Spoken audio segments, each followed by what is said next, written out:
শীর্ষেন্দু মুখোপাধ্যায়ের চোখ। চোখ নিয়ে পুরো একটি উপন্যাস লিখে ফেললেন শীর্ষেন্দু মুখোপাধ্যায়। সত্যি, আপনি যদি এই উপন্যাসটি পড়ে না থাকেন তাহলে আপনি কখনোই জানতে পারবেন না এই চোখ আমাদের জীবনে কত গুরুত্বপূর্ণ। পুরো আপনি মানুষটা দাঁড়িয়ে আছেন এই চোখের ব্যবহার এবং অপব্যবহারের ফলাফলের উপর। সত্যি অবাক লাগছে শুনতে, তাই তো? আজকে আমরা এই উপন্যাসের গভীরে প্রবেশ করব। তার আগে ইন্ট্রোটা শেষ করে আসি। সুপ্রিয় শ্রোতা, আমাকে শুনছেন ইনসাইট রিডার থেকে। উপন্যাসের সারসংক্ষেপকে আমরা সাজিয়েছি নতুনভাবে। এই নতুন জার্নির প্রধান উদ্দেশ্য আপনাকে উপন্যাসটি পড়ার আগ্রহ জাগানো। আমাদের ইনসাইট রিডারে যুক্ত হচ্ছে আরেকটি নতুন উপন্যাস, শীর্ষেন্দু মুখোপাধ্যায়ের চোখ।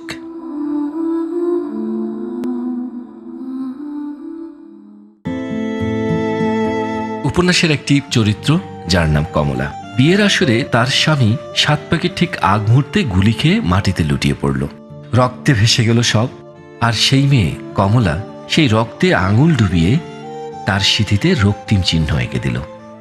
সবাই বলল লগ্নভ্রষ্টা, কিন্তু না, ওটা ছিল প্রতিশোধের শুরু।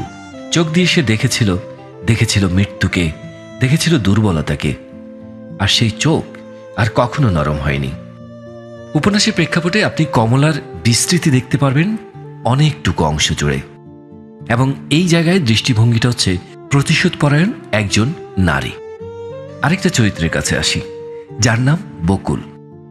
স্বামীর চোখে বকুল দেখত সবসময় ভয়ঙ্কর এক দৃষ্টি।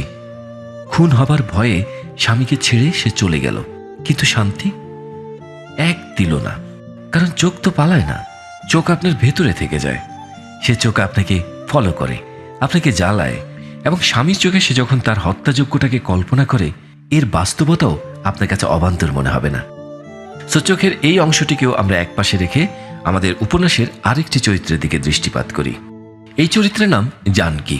স্বামীর খুনিকে একা পেয়েও সে বাঘিনীর মতো ঝাঁপিয়ে পড়েনি, টুটি চেপে ধরেনি, উল্টো অজানা জলে ভাসিয়ে দিল দু চোখ। কেন প্রতিশোধের আগুন নিভে গেল? কারণ গল্পের এই চরিত্রটি মনে করে প্রতিশোধ নেওয়া মানে নিজেকে আরো অন্ধকারে ডুবানো। সে তার চোখ থেকে প্রতিশোধের আগুন নিভিয়ে দিল। এবং গল্পের শেষ চরিত্র যিশু বিশ্বাস। এক অদ্ভুত দৃষ্টি তার। কেন? এই রহস্যটা থেকে যাক। আসুন আমরা গল্পের দার্শনিক প্যারাডাইমে প্রবেশ করি। শীর্ষেন্দু মুখোপাধ্যায় চোখ উপন্যাসের মধ্য দিয়ে আপনাকে একটা নির্মম সত্য শেখায়। মানুষের চোখে যা দেখা যায় তা আসলে আপনার নিজের ভয়। আপনি যতই ভালো মানুষ সাজুন, যতই লুকান না কেন, কারো চোখ যদি আপনার দুর্বলতা ধরে ফেলে তাহলে তো শেষ।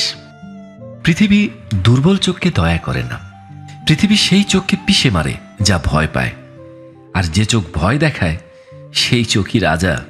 যদি আপনার চোখে এখনো শুধু ভালোত্ব আর দয়া থাকে, তাহলে জেনে রাখুন কেউ না কেউ আপনার চোখের দিকে তাকিয়ে আপনাকে শেষ করে দেবে। চোখ খুলুন, সত্যি করে দেখুন, কারণ চোখ বন্ধ করলে বাঁচবেন না। চোখ খুলে যদি না দেখতে পারেন তাহলে আরো বেশি করে মরবেন। যদি আপনি আপনার নিজের চোখকে অস্ত্র বানাতে চান এবং দুর্বলতা থেকে পাওয়ারফুল হতে চান, তাহলে আজকের এই শেষাংশটুকু আপনার জন্য। প্রথম স্টেপ, আপনার চোখে কোনো ভয় রাখবেন না। যে চোখ ভয় পায় সে হেরে যায়। দ্বিতীয় কথা হলো, অন্যের চোখে তাকিয়ে থাকুন যতক্ষণ না সে চোখ নামায়, সেটাই আপনার জয়। এবং তৃতীয় মন্ত্রটি হলো, যদি কেউ আপনার চোখে দুর্বলতা দেখে তাকে আর দেখতে দেবেন না, চোখ সরিয়ে নিন। কিন্তু মনে রাখবেন, পরের বার আপনি তার চোখ ছিনিয়ে নেবেন। এটা কোনো দর্শন নয়, এটা একটা জঙ্গলের নিয়ম। এই জঙ্গলটার নাম হচ্ছে অ্যামাজন জঙ্গল। যে জঙ্গলটা আপনি মনে করছেন যে আপনার লোকালয় থেকে অনেক দূরে, কিন্তু ভেবে দেখুন মানুষের অভ্যাসগুলো যখন নিয়মের বাইরে চলে যায়, যখন একটা দেশ আরেকটা দেশের বিরুদ্ধে যুদ্ধ করে, তখন আসলে অ্যামাজন জঙ্গলটা আপনার লোকালয়ের চেয়ে খুব বেশি দূরে নয়। এবং যদি এভাবে চিন্তা করেন যে অ্যামাজন জঙ্গলে যার চোখ শক্ত সে বেঁচে থাকে, বাকিরা শিকার। বাঘের চোখের সামনে হরিণ অসহায়, সিংহের চোখের সামনে হরিণ অসহায়। আমিও একসময় ভেবেছিলাম চোখ শুধু দেখার জন্য, কিন্তু না, চোখ হলো যুদ্ধক্ষেত্র। আমি হেরেছিলাম, অবহেলা পেয়েছি, একাকিত্ব পেয়েছি। সেই তিতকুটে অভিজ্ঞতা থেকে বলতে পারি, চোখ বন্ধ করবেন না, চোখ খুলে যুদ্ধ করুন। যদি আজ নিজেকে না বদলান, তাহলে 10 বছর পর আপনার চোখে শুধু ভয় থাকবে, আর কেউ তাকাবে না। চলুন নিজের চোখে শান দেই, যাতে দুনিয়া আপনার দিকে তাকিয়ে শিওরে ওঠে, কিন্তু সেই শিহরণে যাতে সম্মান মিশ্রিত থাকে।